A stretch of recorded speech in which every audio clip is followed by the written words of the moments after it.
Assalamualaikum warahmatullahi wabarakatuh. Alhamdulillah. Allahumma salli wa sallim ala nabiyina Muhammad basyiral mu'minin wa rahimani wa rahimakumullah. Alhamdulillah kita bertemu lagi dalam acara Jamaah Bertanya, Ustadz Menjawab. Kali ini kita akan dengarkan sebuah pertanyaan dari hamba Allah namanya Indah Dewi Pertiwi.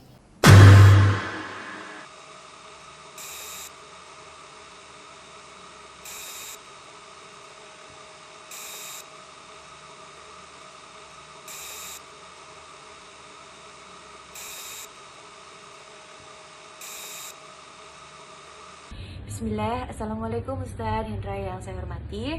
Ustadz, saya ada pertanyaan seputar wudhu. Nah, biasanya kalau misalnya wajib wudhu kan untuk sholat. Nah, kalau misalnya sunnah wudhu itu bisa dilakukan kapan aja dan untuk apa aja sih Ustadz? Mohon penjelasannya. Saya salam untuk Ustadz Hendra. Jazakallah khair. Barakallah fiik. Baik, Alhamdulillah, Allahumma salli wa sallim ala nabiyina Muhammad. Luar biasa pertanyaan yang bagus dari hamba Allah Indah Dewi Pertiwi. Semoga Allah menjaga beliau, semoga Allah tetap istiqomahkan beliau di atas petunjuk-petunjuk Nabi Muhammad sallallahu alaihi wasallam. Masyarul mu'minin rahimani wa rahimakumullah. Ketika berbicara wudu, maka di dalam wudu ada yang namanya sunnah-sunnah wudu. Kapan sih seseorang itu berwudu itu di luar sholat? Kan wudu itu yang wajib untuk sholat, untuk tawaf, ya. Nah, lalu kapan dia melakukan sunnah-sunnah wudu? Maka yang pertama, beberapa hal yang karenanya disunnahkan untuk berwudu adalah satu, pada saat akan berzikir dan berdoa kepada Allah Subhanahu wa taala. Misalnya ketika Anda ingin berzikir kepada Allah, misalnya hari Jumat memperbanyak baca sholawat, atau pagi sore ketika Anda ingin berzikir waktu pagi di jam 5 atau jam 6 pagi atau kapan semampunya Anda berzikir kepada Allah dengan zikir pagi dan sore, maka Anda berwudu, maka itu sunnahnya, ya, sunnah berwudu ketika zikir. Kemudian sunnah berwudu juga ketika berdoa. Suatu ketika Nabi Shallallahu Alaihi Wasallam berwudu, lalu mengangkat tangan dan berdoa untuk seorang sahabat namanya Ubaid bin Amir. Dalam hadis ini diriwayatkan oleh Bukhari bahwa Nabi Shallallahu Alaihi Wasallam berdoa, tapi sebelum berdoa Nabi berwudu terlebih dahulu. Jadi ini poin yang pertama, berwudu untuk berzikir dan berdoa.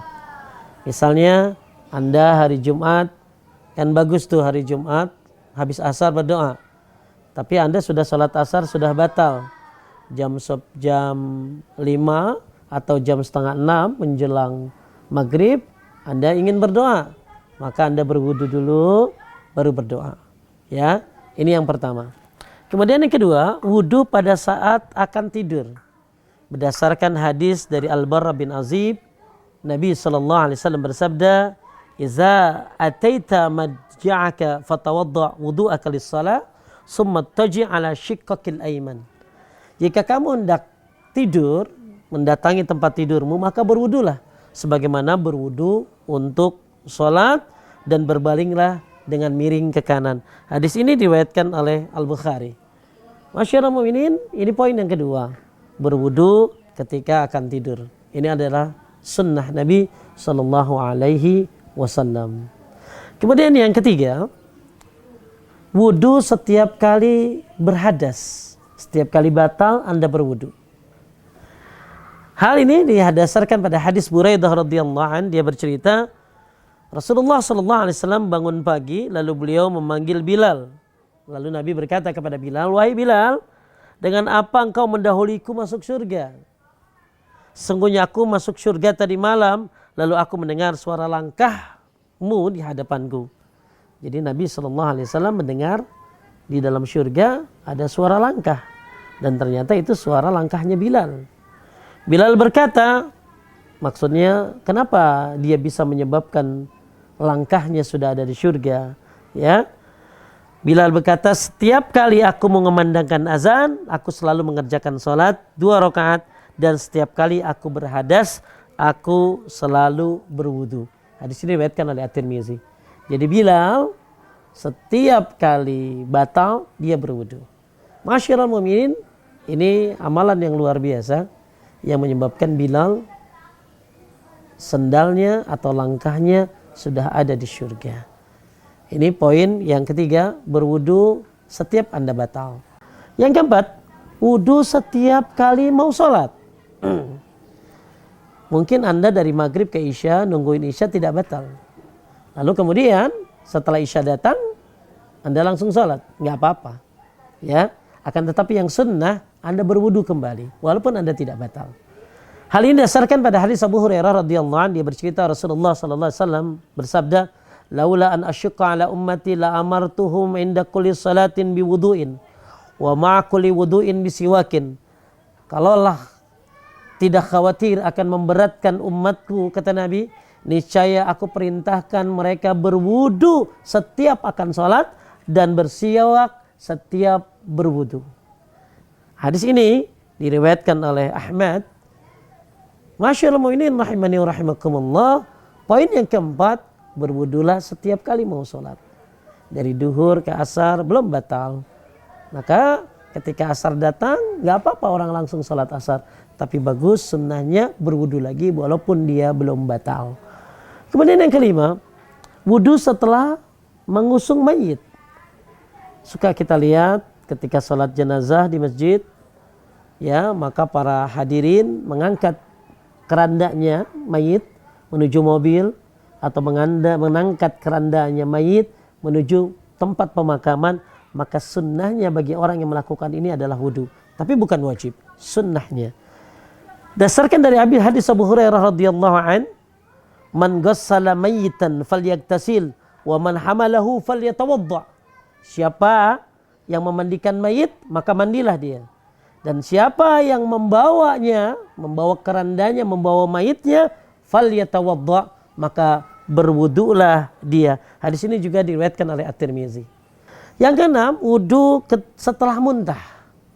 Mungkin Anda karena sakit, maka kemudian Anda muntah, atau karena dalam perjalanan yang jauh Anda muntah, maka sunnahnya berwudu.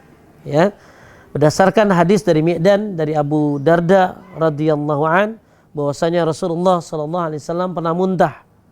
Kemudian setelah Nabi muntah, setelah itu beliau berbuka, dan setelah itu kemudian beliau berwudu. Hadis ini diriwayatkan oleh At-Tirmizi. Jadi siapa yang muntah, maka sunnahnya berwudu. Poin yang ketujuh, wudu karena memakan makanan yang dipanggang oleh api. Berdasarkan hadis yang diriwayatkan oleh Muslim, tawadda'u mimma massatin nar. Berwudulah ketika Anda memakan makanan yang disentuh oleh api. Hadis ini diriwayatkan oleh Muslim. Anda suka sate kan? Ketika habis makan sate, bagusnya wudu walaupun belum batal. Ya, apalagi kambing guling. Pokoknya sesuatu yang masakan yang langsung dibakar oleh api, maka sunnahnya berwudu. Ya, walaupun Anda belum batal. Poin yang ke-8, wudu bagi orang yang junub jika hendak makan. Dari Aisyah radhiyallahu anha, dia bercerita, kana Rasulullah sallallahu alaihi wasallam idza kana junuban fa arada ay ya'kula aw yanama tawadda'a wudu'a lis-shalah. Nabi sallallahu alaihi wasallam, kata Aisyah, kalau junub dan dia hendak makan, hendak tidur, maka dia berwudu sebagaimana wudu untuk sholat. Hadis ini diriwayatkan oleh Muslim. Jadi para pemirsa sekalian, ketika Anda dalam keadaan junub, ya, entah junub karena mimpi, entah junub karena melakukan hubungan, maka ketika Anda dalam keadaan junub, sunnahnya kalau mau makan wudu dulu. Sunnahnya kalau mau makan wudu dulu. Ya, nah, bisa saja kan dalam keadaan junub, ya, Anda mungkin mandinya nanti, ya, maka ketika Anda mau makan, ya, maka sunnahnya berwudu dulu sebelum Anda memakan makanan tersebut. Poin yang kesembilan, wudu ketika akan mengulangi hubungan badan. Bagi suami istri ketika ingin mengulangi hubungan suami istrinya, hubungan badannya, ingin mengulangi jima, maka hendaklah dia berwudu. Berdasarkan hadis Abu Sa'id radhiyallahu anhu, dia berkata bahwa Rasulullah sallallahu alaihi wasallam bersabda, "Idza ata ahadukum ahlahu thumma arada ay ya'uda falyatawadda." Jika salah seorang di antara kalian hendak mencampuri istrinya, lalu dia hendak mengulangi lagi, hendaklah dia berwudu. Hadis ini diriwayatkan oleh Muslim. Jadi nggak usah butuh obat-obat kuat yang lain, cukup wudu akan menambah stamina, dan ini adalah sunnah Nabi Muhammad SAW. Yang terakhir, yang ke-10, wudu bagi orang yang junub jika dia tidur sebelum mandi. Ketika seorang suami mencampuri istrinya di malam hari, kemudian dia junub, maka sunnahnya jangan langsung tidur, tapi sunnahnya dia berwudu dulu sebelum dia tidur. Hadis ini berdasarkan dari Aisyah radhiyallahu an, beliau ditanya apakah Rasulullah sallallahu alaihi wasallam tidur sedang beliau dalam keadaan junub, maka Aisyah menjawab iya, dan beliau berwudu. Hadis ini diriwayatkan oleh Al-Bukhari. Ma'asyiral mu'minin rahimani wa rahimakumullah, itulah 10 hal yang disunnahkan seseorang untuk berwudu. Semoga jawaban ini bermanfaat. Semoga Anda adalah muslim yang terbaik yang suka menjalankan sunnah-sunnah Rasulullah sallallahu alaihi wasallam. Barakallahu fikum. Assalamualaikum warahmatullahi wabarakatuh.